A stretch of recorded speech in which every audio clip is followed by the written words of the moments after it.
Another 2 minutes, but it sounds like you all decided I should start talking. Good evening, everybody. I'm Anthony Bello. I'm the chair of the program committee here at Salmagundi, and it's my very happy task tonight to just welcome you all here. Quick show of hands, how many of you have never been to Salmagundi before? Well, welcome. One sentence or less. You are sitting in the oldest surviving mansion on Fifth Avenue, but this room is not part of it. You're actually sitting in the backyard. So we enclosed it tonight so it would be nice and warm.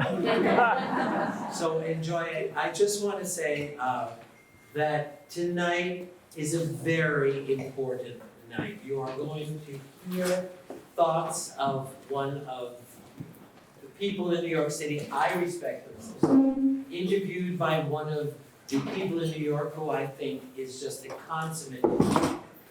So sit back and enjoy. I'm going to turn the floor over. Oh, before I do that, just a reminder, as an exception to the rule, if you wish to come downstairs afterwards tonight and partake of dinner, our private dining room, normally open only to members, is open tonight to you as special attendees of a special program. So if you'd like to continue the conversation downstairs afterwards, assuming there's room, this is a large group of people, you're welcome to come downstairs. And now I'm going to turn the floor over to my colleague and friend from Village Preservation, William Roca.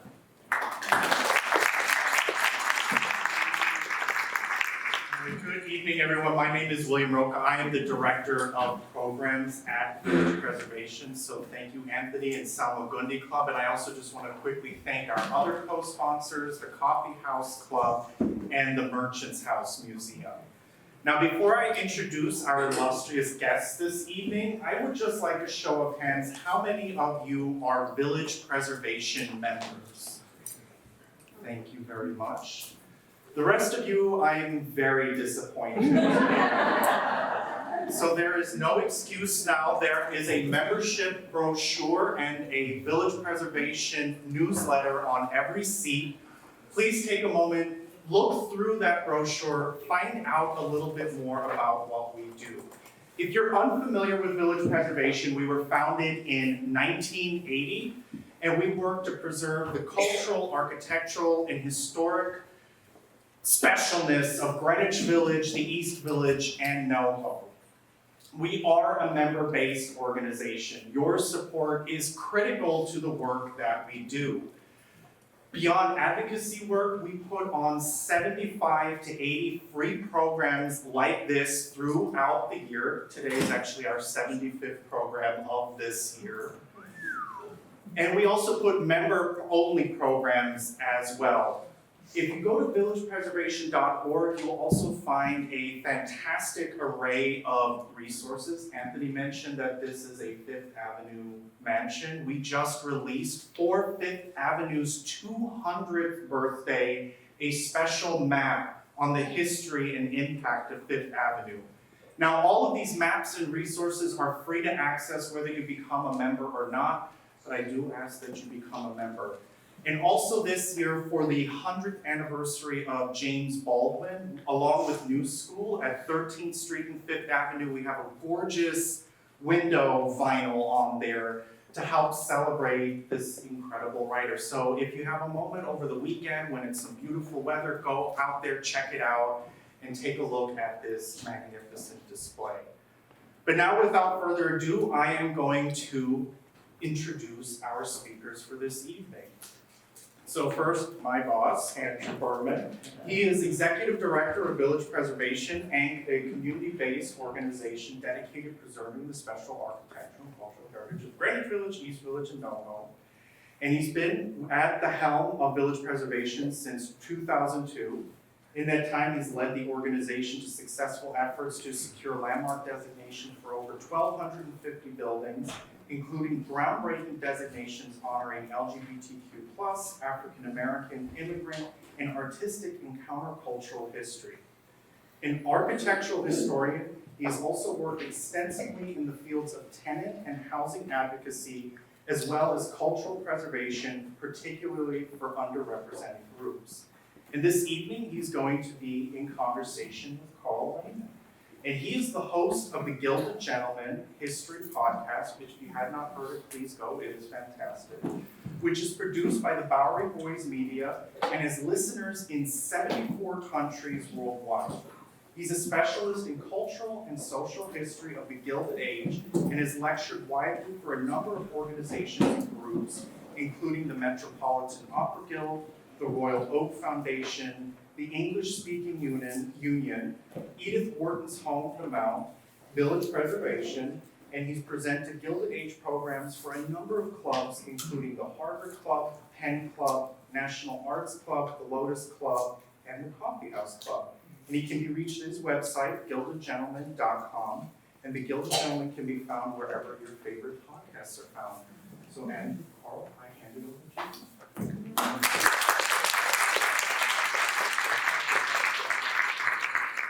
Good evening, everyone. I am so incredibly honored to be here tonight. Thank you all so much for coming. I am so very honored to be sharing the stage tonight with Andrew Berman. It really is an honor. Andrew and I have been talking for a while about putting this evening together, and what we're going to do is take you on a journey.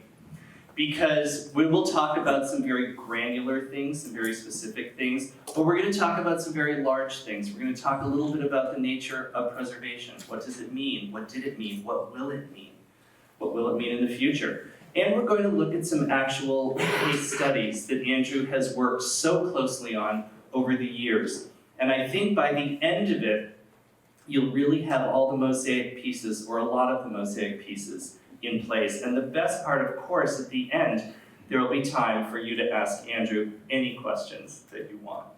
So I want to begin with something really very granular, something really very specific, and that's today, Andrew. In fact, I want to talk about this morning. And what I want to talk about is what exactly is on your desk right now. What did you have to deal with today? Wow. Well, I mean, even just today sometimes feels like it's a year packed into 24 hours. But as those of you who follow our work know, we recently became aware that the city is looking to turn a piece of city-owned land in the meatpacking district into a 60 or more story development right in the heart of the Gansevoort Market historic district.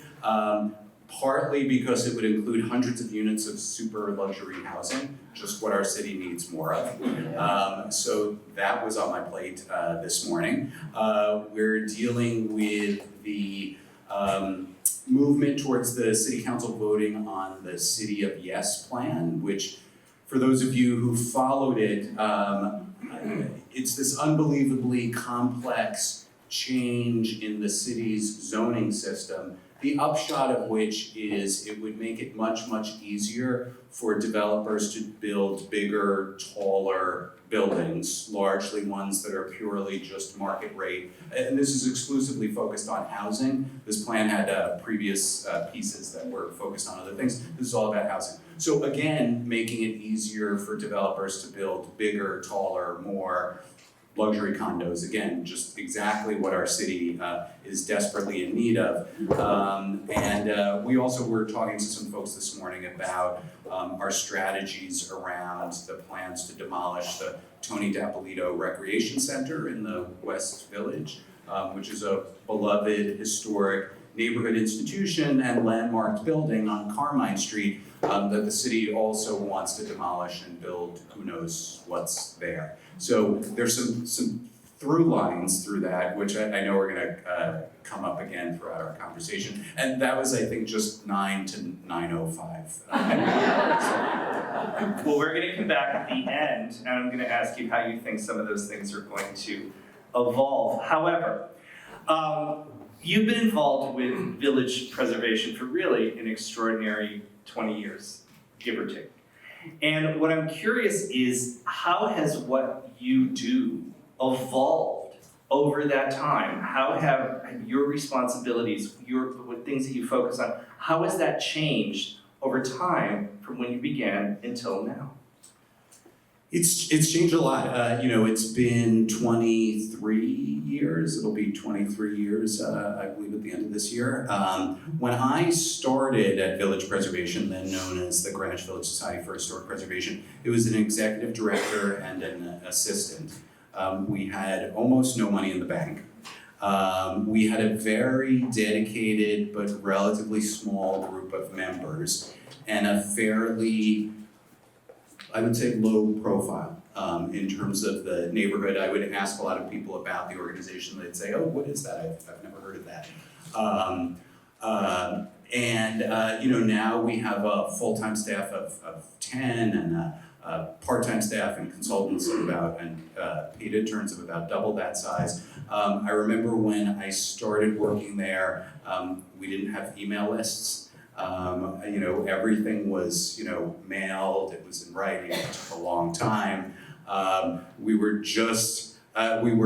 faxing some things to some people, but there was a lot of updating that needed to be done. And in terms of the world of preservation, certainly in this part of the city, there had been kind of a lull of a couple of decades where there had been little, if not no, progress in terms of preservation. There had been this burst of activity in terms of initial preservation and historic district designations in the neighborhoods in the 1960s into the early 1970s. And then there'd been kind of nothing for a very, very long period of time. And it was feeling as though that needed to change. And in fact, we were on the precipice, beginning in the 2000s, of some tremendous change in terms of some huge progress that we made during that time. And I think that there was a shifting in terms of the thinking about what our priorities needed to be. Among other things, there were aspects of the neighborhood, geographically, thematically, that had been kind of overlooked or undervalued previously, that we were saying, these are actually kind of the heart of the neighborhood. A lot of people don't realize this, but so the parts of Greenwich Village, for instance, south of Washington Square, McDougal, Sullivan, Thompson, Bleecker Street, none of that was included in the parts of our neighborhood that were originally landmarked in the 1960s, very intentionally. Because that was the sort of more rough and tumble, grittier, immigrant-y, sort of like bars, coffee houses side of the neighborhood that wasn't really considered as historically significant or as pristine. To me, that immigrant history, that relatively recent countercultural history, that was really the heart of what this neighborhood was about. Which is not to say that what had been recognized or preserved previously wasn't incredibly important, but it was things like that, as well as things like what just happened before I came on board at Village Preservation, which was getting the Stonewall Inn listed on the State National Register of Historic Places. There had never been any building anywhere in the country listed on the State National Register of Historic Places because of its connection to LGBTQ history. Or gay and lesbian history as it was called then. So there were all these doors that were opening in terms of how to think about what was important in terms of both preserving and what was important in terms of elevating and celebrating in terms of history and stories. And it was exciting to be there at a time when these new doors were being opened, and to have Village Preservation, I think, really opening a lot of those doors. Now, I'm curious about you personally and how your own perspective on preservation has changed over that time. What were your ideas about what preservation was when you started, and how do you think about it now? Well, I think more than ever, connecting preservation to people stories is incredibly important. I think that I love architecture. I'm an architectural historian by training. I love beautiful buildings. I love buildings that some people don't consider beautiful, but I think are incredibly interesting in terms of the ideas behind them. And I think that that's incredibly important to honor and document and preserve. But I also think if you're gonna have a sort of a more mass movement that there's really going to be a large constituency for it. It also needs to be about places and spaces that have stories connected to people that people can appreciate and understand.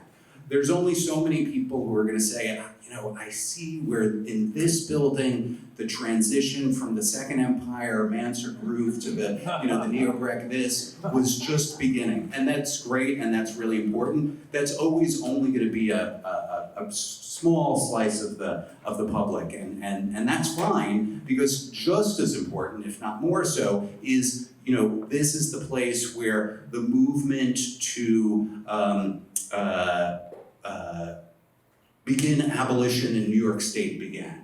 This is the place where the group that organized to win suffrage for women in New York City was founded. This was the place where the first brick was thrown in the Stonewall riots. All of that sort of stuff. This is where, de Kooning painted, this great painting.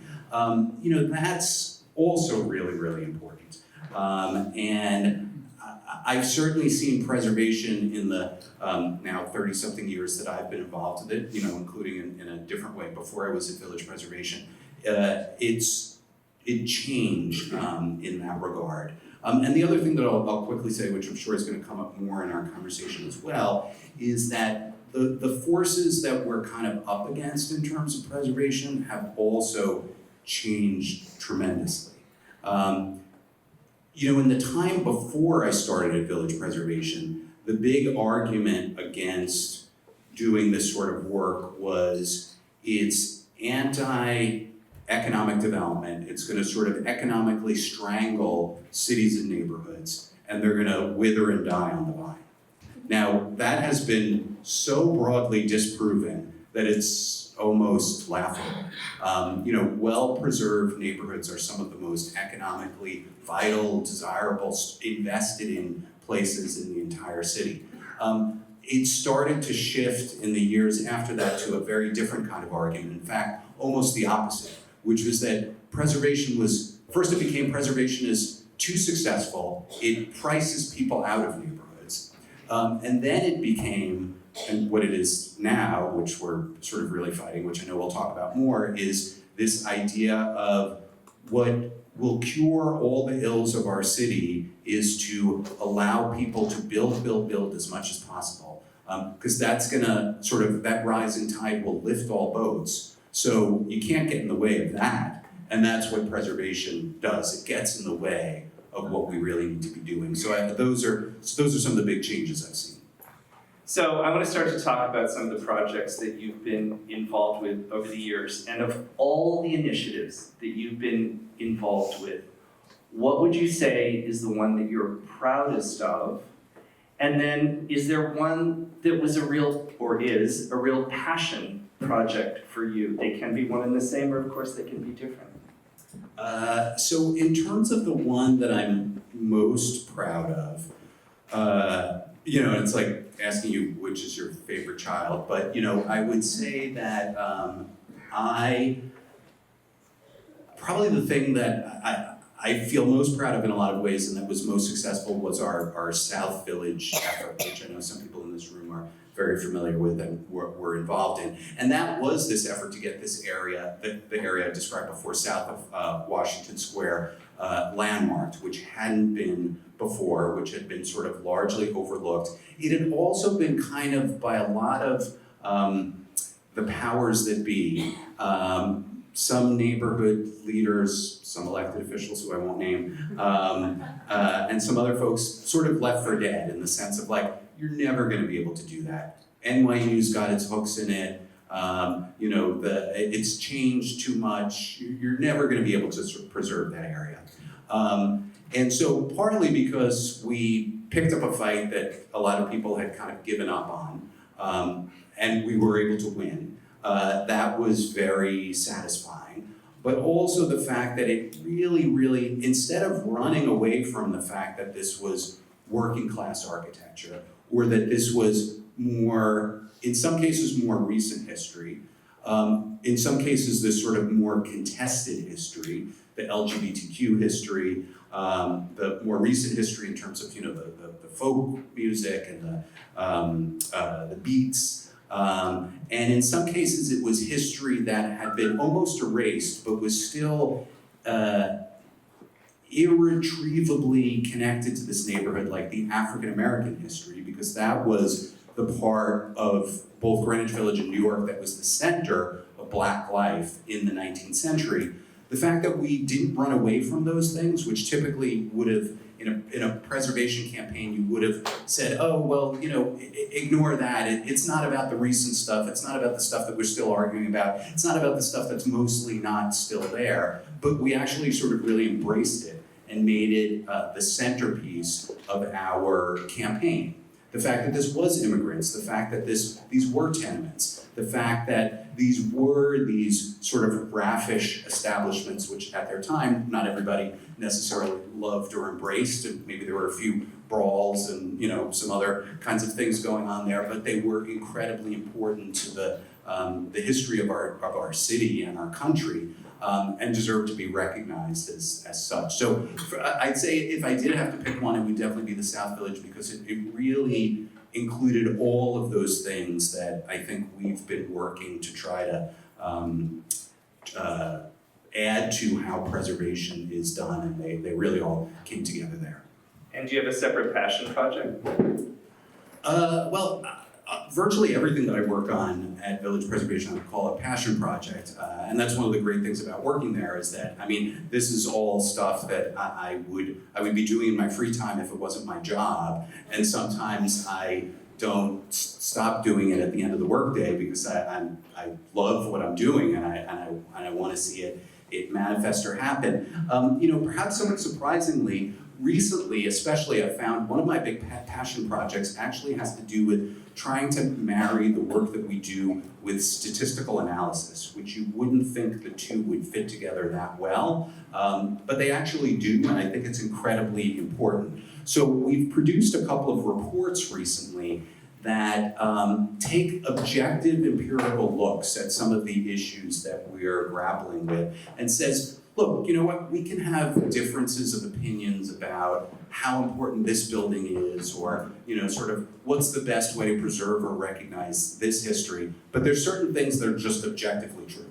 So, we did this analysis that nobody had done before, looking at all landmark designations over the course of 60 years. How they rose, how they fell, when they took place, what was included, and we found that, in fact, empirically, statistically speaking, in the last 6 years, under the current administration and the last couple of years of the prior administration, there had been an unprecedented drop-off in the number of landmark designations that were taking place. The only time that ever came close was Abe Beam, who's not exactly a mayor that we think of, that we want to hold up as a model for how to run things in New York City, but at least he had the excuse that he was facing an unprecedented fiscal crisis and maybe was thinking about other things. Now, not that we don't have our problems today, but this is not 1975. Gerald Ford is not saying drop dead to the city. We certainly have our challenges, but they're not the same as those, and yet we're doing even less in this regard than was done during that time period. Another example of that, a recent report that we produced was, as I mentioned before, we are facing this tsunami of opinion as fact that if we just built more in our city, it would become less expensive, more accessible, more equitable, a greater diversity of people would be able to live here, etc.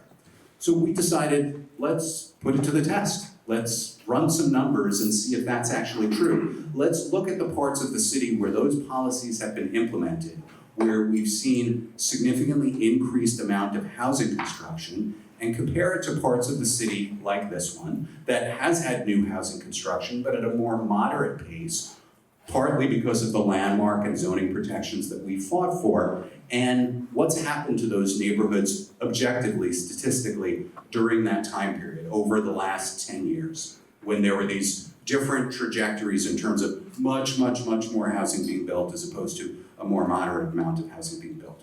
What we found was, in the places with the much, much, much more housing being built, the share of the population that was Black and Hispanic dropped dramatically, and dropped more so than it did in the city as a whole. And the share of the population that was white skyrocketed, even when in New York City as a whole, that was not the case. In neighborhoods like ours, you saw the exact opposite dynamic, which was that the Black and Hispanic population, share of the population, are actually growing, and the neighborhood is becoming more diverse, not less diverse. So objectively speaking, this theory that again is being presented as an ironclad, undebatable fact that we're having to push back against doesn't hold up under the light of statistical analysis. And so for me, it's been kind of a passion project to be able to empirically show that. I mean, I love, pointing at a building and saying, look at the way they did, sort of the windows and the peak of the roof and the, the cornice, et cetera. But I also love being able to say, look at those numbers. Those numbers don't lie, and they are facts that cannot be denied, and they should be guiding the way we debate these issues. Oops. So it seems that over the years, New York has always had a real challenge with preservation. I mean, when you go back into the 19th century and you look at diaries and letters, people are bemoaning the 18th century city that is being torn down. So this is nothing new here. So Andrew, what do you think are some of the core issues that make preservation so difficult here in New York? What are some of the challenges that get thrown into this mix? Well, I mean, I think the biggest underlying challenge is, land and real estate, especially in a place like New York, are just incredibly valuable. There's huge amounts of money to be made on it.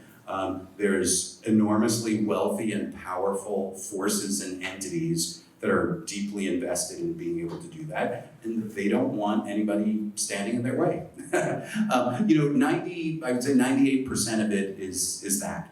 I'd say another, somewhere in that 2% is, deeply embedded in our sort of American culture is this kind of, what's mine is mine and nobody else has a right to tell me what to do with it. And, I think there's some wonderful things about that. I have a slightly libertarian side to myself as well, but I also think we have a collective responsibility and obligations to the broader society, and that is what landmarking and zoning is about. It's saying that there's a greater good there that sometimes trumps the individual good, and needs to be respected. So I think that's those things are, I think, the forces that we're underlying what we're up against. I think they manifest in different forms at different times. They throw out different arguments to try to bolster their cause that have definitely changed over time. But I think that's really what it's about.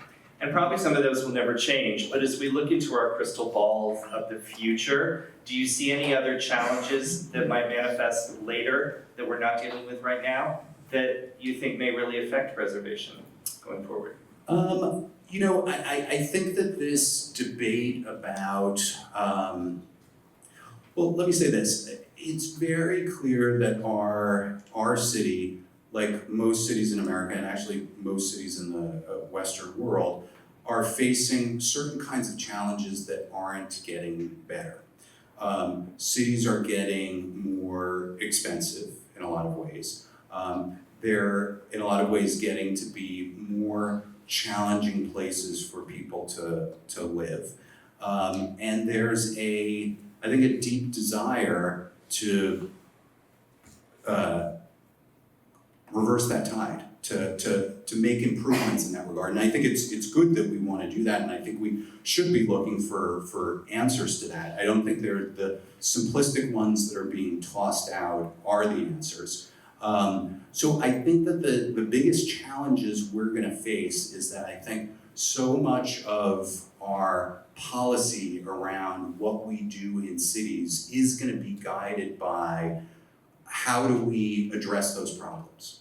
And if somebody comes along and says, here's a way to address that problem, and it involves things that are anti-preservation, anti-reasonable scale of development, a sort of more livable communities, which is what we advocate for. And people believe that it will help address those issues. It's going to be a very, very, very tough fight. And that's a big part of what we're facing now.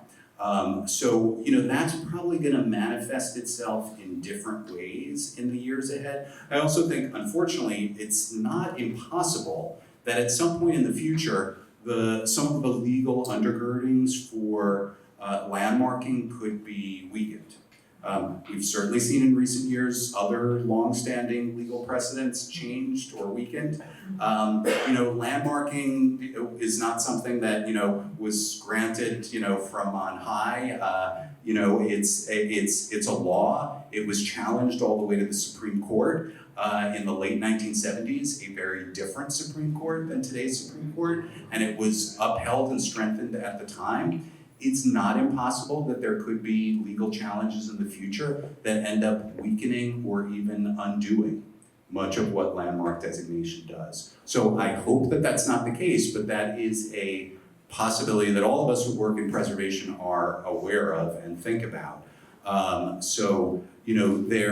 The Constitution does not say there's a right to landmark designation. It's been interpreted that the sort of local power, local police power, and the ability to take something from private property owners when there's an established public good that's being served, that the sort of balance between the two does in fact allow for landmark designation with a lot of caveats attached to it. A lot of people don't realize this, but landmark designation only exists because, first of all, there are all these exceptions that are built into it, so that it makes it so that nobody should ever be in a position where they can't financially not only maintain but profit from a landmark building. You're basically guaranteed the right to earn a profit from your landmark building under the way the law is constructed, and there's a lot of ways of getting out of it if that's not the case. And there's exceptions for all different kinds of nonprofits and religious institutions and things like that. So some of that could change at some point in the future. We just have to see. Now I'd like to talk about a very specific example that many of you will know very well. One of our co-sponsors tonight is the Merchants House Museum, which is under dire threat from construction and development right next door. And you can see here this image, the Merchants House, and just to the left of that is a very small space where the plan is to build an 8-story boutique hotel, which we probably don't need. However, my question for you here is, in a case like this, with a landmark building, historic landmark building that is under dire threat, how can village preservation support and advocate and lobby for the protection of that building? Yeah, and we've been involved with that fight, which the Merchant House Museum has so incredibly tenaciously and bravely fought for the last, I think it's now 8-9 years, something like that. And my hat's off to Pye Gardner and the Merchants House for all they do, not just in that respect, but all the wonderful work of the Merchants House Museum. So, without getting into too much of the weeds on that particular one, it's a really interesting case because it's unique in a lot of ways. The issue here is that the Merchants House Museum is a very, very uniquely vulnerable structure. It's a landmark on not just the exterior, but the interior, which is very unusual. And it's not just an interior landmark, but that interior space is part of this public space that's served as an educational resource for what's going on now almost 100 years. And because it's this uniquely intact early 19th century house with the plaster and all of the architectural details intact to the way it was when it was built in the 1830s, it's incredibly fragile and vulnerable. And they've had the experience in the past when there's been construction work next door that the vibrations and everything else have done really, really incredibly harmful damage to the building in terms of what it exists to show the public. So it's pretty rare that you have that as the case. People get nervous when there's going to be construction next door, and sometimes poorly done construction next door can wreak incredible harm. here, even reasonably well-done construction next door could do irreversible and really terrible damage that the public would suffer from, not a private entity, but the public. You as a private property owner, you only have so many rights over your neighbor in terms of how what they do will or will not affect you. But here's a case where the public is served by what is on the inside of this building, and that may be damaged or destroyed by the work next door. The Merchants House Museum is part of what's called the Historic House Trust, which is an entity that's connected to the New York City Parks Department, so an arm of New York City. I think ultimately the solution there is the city should have come along and said, look, you know what, we get it why you, Mr. Hotel developer, want to build this thing next door, and you otherwise have a perfect right to, but we are going to buy that property from you to make sure that you and nobody else build something here that's going to harm the Merchants House next door. And we're going to put something there in permanently that will help ensure that the Merchants House Museum stays intact. Not only is that not what happened, but the Landmarks Preservation Commission and the City Planning Commission both approved developments next door that arguably would have been, which are both city agencies, so they basically were responsible to the same authority ultimately as the Parks Department, which owns, in a sense, the Merchants House Museum. And they approved these developments next door that have this great potential for endangering the museum. I will say this to give credit where credit is due. The Landmarks Preservation Commission did ask for and got a safety plan in terms of how the work would be done next door to the museum that is highly unusual and much more restricted than what's normally asked for. That's all well and good. The problem is the city has a terrible track record in terms of enforcing these things, and it can be the best plan in the world if it's not adhered to and it's not enforced, and if they go off the farm even a little bit once, it could create irreversible damage that there could be either no turning back from or it would take years to resolve. So now we're going to move on to several case studies here. When Andrew and I were talking, we thought it would be an interesting idea to look at a success story, something that actually was saved, and you actually alluded to this a few minutes ago. Then I think it would be interesting to look at something that was not successful and why. And then for the third, and there are several under this category, is projects that are being looked at, worked on, and supported today. So the first one that we're going to look at is one that you referred to earlier on, and this is the South Village. And this was a success story. So my question for you is, what made it a success? How did you tip the scales in all of this to make this actually work? So in the early 2000s, we proposed landmark designation of what was roughly, I think, 25 or so blocks, extending from LaGuardia Place all the way over to 7th Avenue south of West 4th Street. So it wasn't just directly south of Washington Square Park, it went all the way as far west as 7th Avenue South, and then south of Houston Street all the way down to Watt Street. Because, Houston Street now, and for the last 80 years, has been this big dividing line in the neighborhood, but historically it wasn't. It was a tiny little street, just like Bleecker Street to the north and Prince Street to the south. But when they built the subway, they widened it, they demolished many buildings, and they made it this extra wide street. But that neighborhood, for instance, where St. Anthony of Padua Church is, that you can see here on Sullivan Street, was all historically part of the same neighborhood as Greenwich Village, and has the same sort of built fabric from the late 19th and early 20th century. So we proposed what was roughly an 800 building historic district covering a couple of dozen blocks. We didn't get it done until December of 2016, so it took more than 10 years. It was 3 phases of landmark designations in terms of historic districts. Before that, we got them to do a couple of individual buildings. But we eventually got 3 historic districts and I think 5 or 6 individual landmarks that covered about 750 of the roughly 800 buildings that we wanted to get landmarked, and they're now all designated. So that, I would call that a success.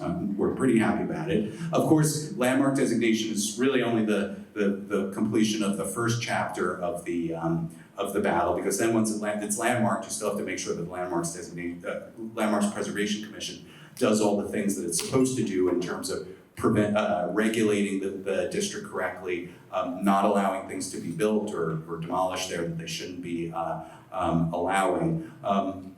But that really was a tremendous success. And since I did largely talk about that, I'm gonna just mention one other great success, particularly because it's so recent, and that was 50 West 13th Street, which it's only just, I think, a month ago that we got landmarked after a 4-year battle. That's the old 13th Street Repertory building on 13th Street between 5th and 6th Avenues, which had, after the wonderful Edith O'Hara died in 2020, who had founded and ran the theater for 40-ish years. After she passed away, the majority owners of the building were no longer obligated to keep it, and they let it go to rot, and they were clearly planning on either letting it fall down or demolishing it and developing it. But we waged what was, I think, a pretty relentless campaign to get it landmarked, and we just kept digging and digging and digging, finding more and more information. You know, when they said, we don't care that it was the home of the 13th Street Repertory Theater, we said, well, in the 19th century it was owned by Jacob Day, who was one of the leading African-American businessmen of the day, but also one of the leading advocates for abolition and civil rights for African-Americans in New York at his time. They didn't seem to care about that. We then found that Sarah Smith Garnett, who was one of the first Black female principals in New York City and the founder of the very first Black women's suffrage organization, lived there as a boarder of Jacob Day's. She probably knew him, and they were connected through the Abyssinian Baptist Church. She had lived there for about 8 years. So we just kept digging and digging and digging, and they finally relented, and they landmarked it about a month or so ago. And I want to acknowledge the great work that Dina Tace-Winter, who is our Director of Preservation and Research, did on that, and a lot of other people in the organization who worked on that over the years. So, you know, the greatest victories almost never happen right away. They typically take years and years and years, and they take being turned down many times. And jumping back to the South Village, I will say what the key was. The city only wanted to do the first of the 3 phases. They were ready to say, we gave you a little piece, that's it, we're done. But we didn't stop, and in those cases, what we did was with what was then, the second phase was when Christine Quinn was the city council member. The third phase was when Corey Johnson was the council member. In Christine Quinn's case, we forced her to force the city to landmark it by more or less holding hostage a rezoning that the city wanted her to approve as the local city council member. And we organized people to say, don't you dare approve that rezoning unless we get this landmarking as part of the deal. And we did. In Corey Johnson's case, and Corey is somebody who I've disagreed with on a lot of things, but I will give credit where credit is due. He was a willing partner in that effort. We didn't have to force him. He similarly basically said to the city, look, there's this rezoning thing you want me to approve. Part of the deal has got to be the third phase of the South Village Historic District. So we kind of utilized those leverages in terms of how the sausage is made, so to speak. So for our next case study here, I want to look at something. This is the Tunnel Garage project, and you may want to tell folks where this was, and this was not a successful project, and I'm curious about that. Can you lead us through what happened here? Yeah, so, you know, often when I'm asked, you know, sort of like what's your greatest heartbreak or regret in terms of something that you weren't able to save, it both genuinely, in a lot of ways, is the Tunnel Garage, and I love it being Tunnel Garage because it's a parking garage, and who would think anybody would care about saving a parking garage or even trying to save a parking garage. But the Tunnel Garage was the the empress of parking garages. It was built in 1922 when the car was just starting to proliferate. That is a terracotta polychromy medallion of a Model T Ford emerging from the adjacent Holland Tunnel, which had not yet been built at the time, but was planned, and that was the engineering marvel of its day because there had never been a tunnel of its size ever constructed. So it really was this sort of ode to the emerging automobile and machine age, and it sort of peered almost into the future.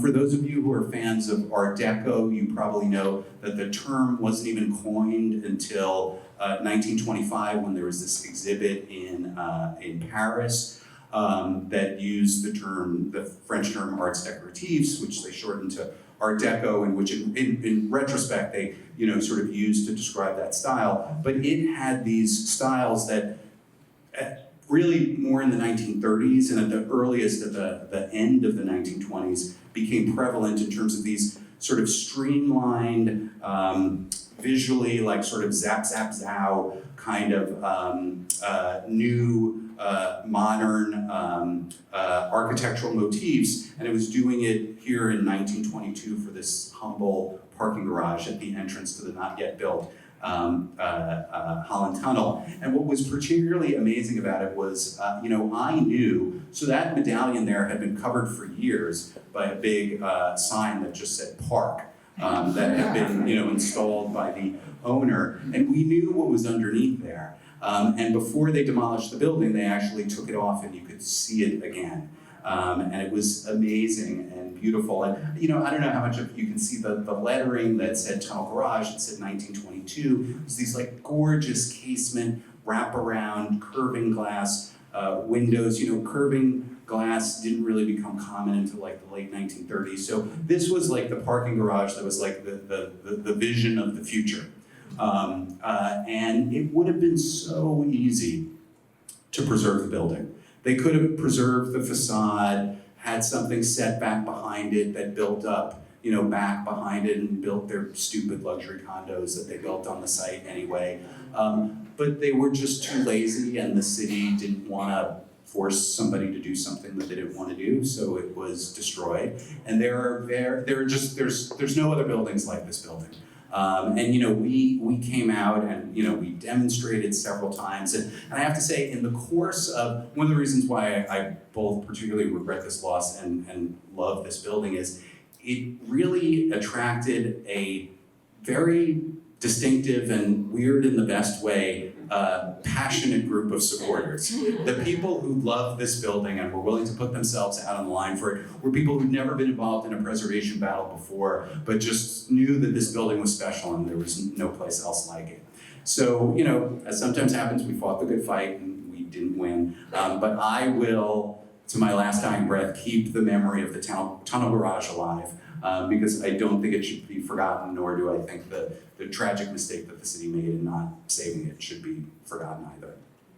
Now I want to talk about a couple of properties and areas that you're working on now. These are current projects. So one, that's 841 Broadway, but it represents the area south of Union Square. And the other is the New York Pioneer Infirmary. That is actually an image from 1904. So Andrew, would you talk a little bit about these in-process projects? Sure. Yeah, and each of these really kind of represent the work that we're doing now. So the New York Pioneer Infirmary, which is on the corner of 2nd Avenue and 13th Street, in addition to just being a really beautiful building, if you go look at it, it's got some incredible detail, largely built in the 1890s, but in stages from actually the late 1850s until around 1903. This is the oldest specialized hospital in the Western Hemisphere. It's the second oldest hospital in New York.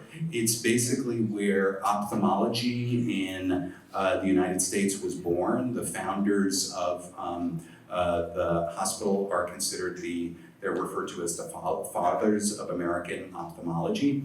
And it's also a place that's just played an incredibly important role in relation to the history of people with disabilities, particularly visual and audio disabilities. It's a place to provide sensitive and thoughtful care and help and assistance when such things were not really so easy to find. It also, over the years, really distinguished itself as a place that went out of its way to serve those in need, as well as to provide opportunity to all. So the very first Black ophthalmologist in America to practiced here in the 1850s. One of those two co-founders was his mentor, and very consciously made a place for him here. And he was actually the first enslaved person in America to earn a college degree. And he went on to become an ophthalmologist, the first Black ophthalmologist in America, and he practiced at the New York Eye and Ear Infirmary. So an incredible, incredible history. There's it's like roughly 40,000 landmarked buildings in New York, if you include everything. Not a single one of them is landmarked because of its connection to the history of people with disabilities. We think this should be. It should be the first. It should hopefully be the first of many. It's an important part of our city, our nation's history that is not recognized in the way that it should be, and it's endangered.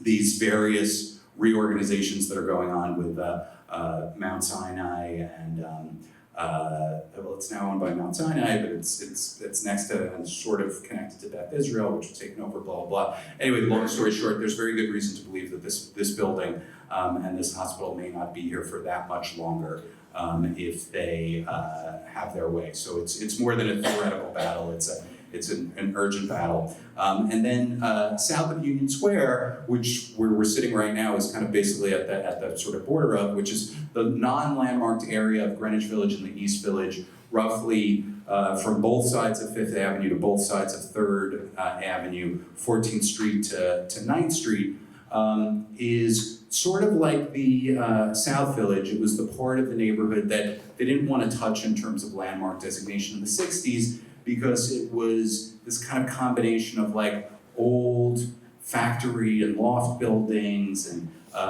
it wasn't the sort of like the beautiful row houses and things like that we associated with Greenwich Village. But it was for exactly that reason that in the 20th century, starting in the 20s, but particularly in the 50s and 60s, it had the most tremendous concentration of artists in the neighborhood who were moving into the loft buildings. This area, University Place, Broadway, 4th Avenue, really was the center of the abstract expressionists and the New York School of Artists in the 50s and 60s. The Cedar Tavern was here. It's really more than any other place what was responsible for moving the center of the art world from Paris to New York. And the buildings that Frank Stella, Franz Klein, Willem de Kooning, Elaine de Kooning, Joan Mitchell, all of these folks who really just redefined Jackson Pollock art in the 20th century, lived and worked in, are located here. And they're unprotected, and they're endangered, and they're being lost every day. And then on top of that, it has this incredibly rich history connected to the labor movement, civil rights and social justice, women's history, what was called the New York City Women's Suffrage League, which for 20, 30 years, every 4 years, every 5 years, when there was a constitutional convention in New York State, they tried to get the state to change the Constitution to allow women to vote.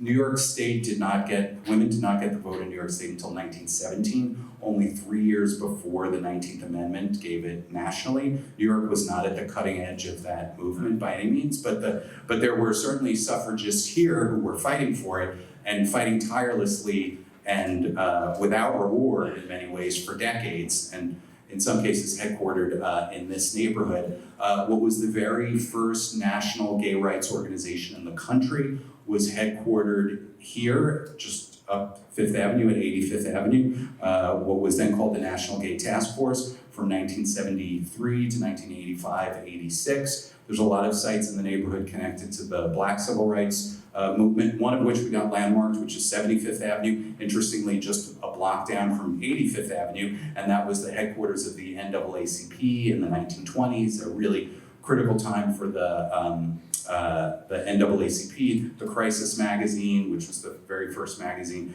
ever for African Americans, was printed out of there. W.E.B. Du Bois created it and was the editor. So there's this unbelievably rich cultural and artistic history connected to this neighborhood here. The house we are sitting in is landmarked. Everything to the north and east of it is not and is endangered, and we're trying to save that through our South of Union Square effort, which you'll see lots about in the newsletter we have sitting on your chairs.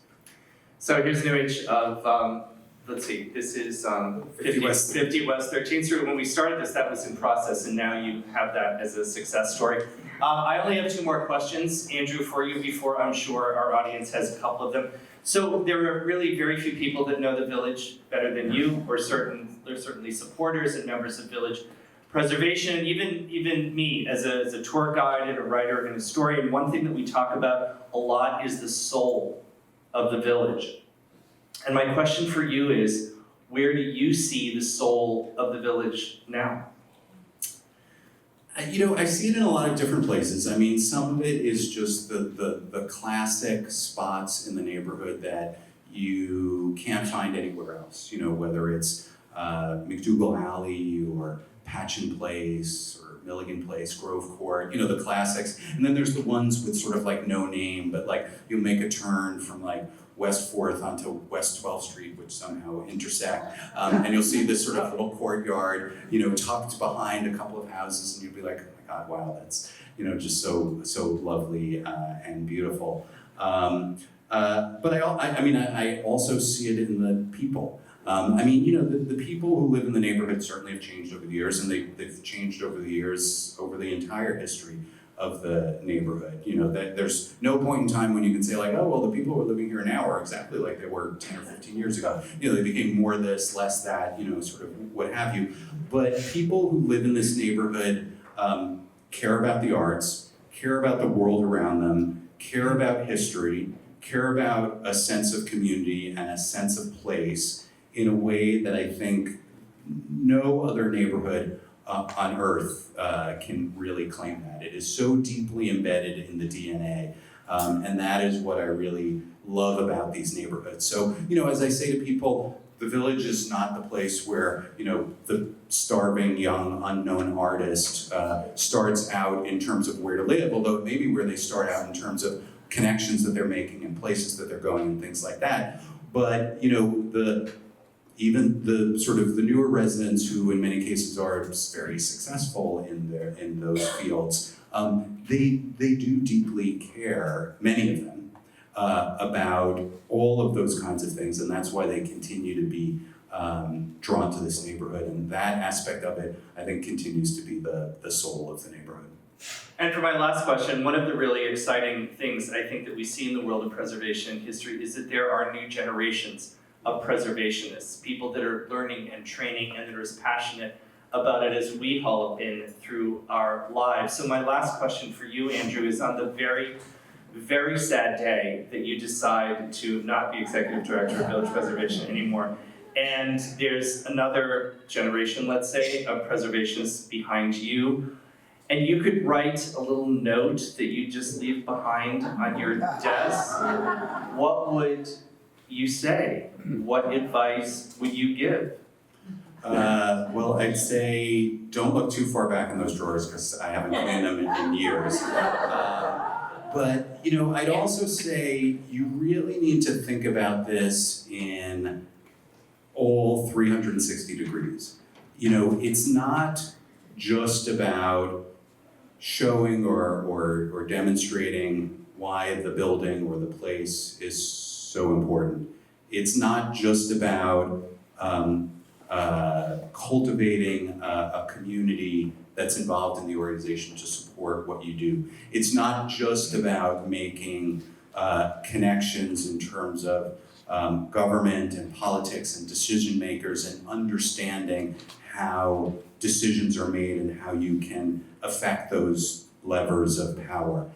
It's not just about communicating your message and coming up with a way that's compelling and easily understandable in terms of what it is that you're fighting for or fighting against. It's not just coming up with great new tools and means to engage people around the neighborhood and its history. It's all of those things and more.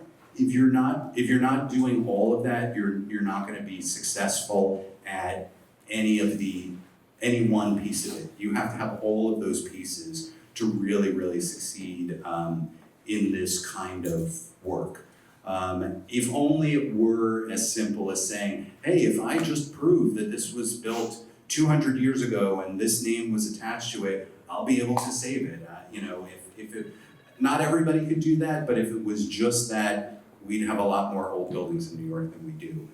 You really have to be thinking about it in a 360-degree way in terms of all of those things that keep your movement and your organization going, that impact how the decisions are going to be made, that make sure that people get and understand what you're doing and connect to you on it. Nobody really cares what I have to say. To the degree to which they care about what I have to say, it's because I have all of you backing me up. That's why they care. I'm meaningless. I'm only have an impact to the degree to which I can say I have hundreds or thousands of people who agree with this, who also believe in this. And by the way, I listen to and I shape what I say and what I do based on what I hear from all of you, so that hopefully I am speaking for all of us on these things. And you have to be able to do that. If you can't, it's going to be very, very hard, because the forces arrayed against us are so much vastly better resourced, connected than we will ever be. We're never going to be able to beat them on that. The only thing we can beat them on is the power of mobilizing people and the way in which mobilizing people, hopefully some public opinion, some good publicity, other stuff, can have an impact on the outcome in these cases. And you got to think about all of that if you really want to succeed. Well, Andrew, it is with great heart and soul. I thank you for all of the work that you do, and thank you for joining us.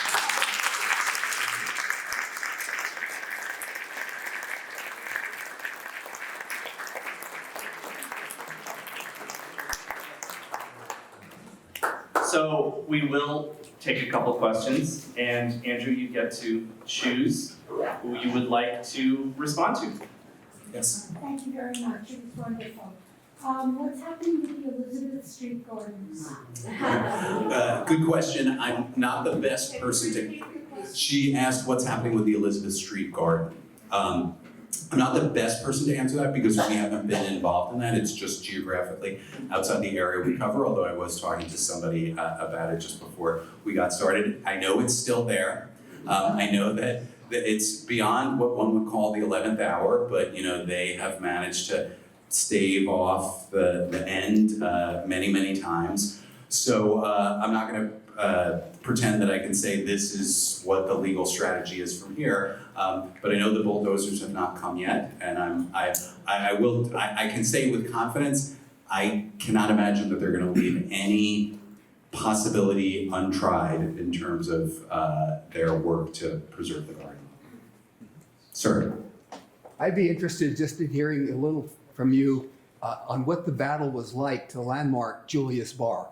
Oh, Julius's, yeah, that was a great one. So that was interesting. So that was, I guess, 2 or 3 years ago we got Julius's landmarked. Dina, do you happen to? I think it was like 22. Yeah. So Julius's, which is another great piece of history that we thought was worthy of elevation, was what's currently the city's oldest gay bar. And a place which 3 years before Stonewall had something that was called a sip-in, modeled on a sit-in, during the 1960s as a way of protesting what was at the time some very, very discriminatory regulations that the state of New York had, which basically made gay bars illegal. In a sort of weird, complicated, roundabout way, but it did. And so what these guys from something called the Mattachine Society, which was a pre-Stonewall, very, very early gay rights organization did was they put on their nicest suits and they dressed up in the most respectable manner possible. The idea behind the regulation was that anybody who was a known homosexual was inherently disorderly. Meaning you were basically committing a crime just by it being known that you were gay. So they said, you know what, we're gonna look as perfectly, orderly as possible, and we're gonna go into this gay bar, which we know had been raided by the police recently, and we're gonna go up to the bartender and we're gonna say, we are homosexuals, so we're letting you know, and we want a drink. And they had a photographer with the Village Voice in tow, Fred McDara, who's an institution in the neighborhood, and he took this this perfect picture. They're at the bar, the bartender had laid out the glasses, he asked them, sort of, what do you want? They said that, and when he said that, he put his hand out over the glasses to indicate, I cannot serve you a drink. And it became an emblem of this movement and this effort, which actually did, in the years before Stonewall, eventually lead to some of those regulations being overturned and changed. And so we pushed to get Stonewall landmarked. The city, we did push to get Stonewall landmarked, and we did get Stonewall landmarked in 2015. We pushed to get Julius's landmark, and they stonewalled us for many years, but finally, in 2022, they relented, and we did get it landmarked. Wow, fantastic. I think that's really all the time we have tonight. Thank you so much.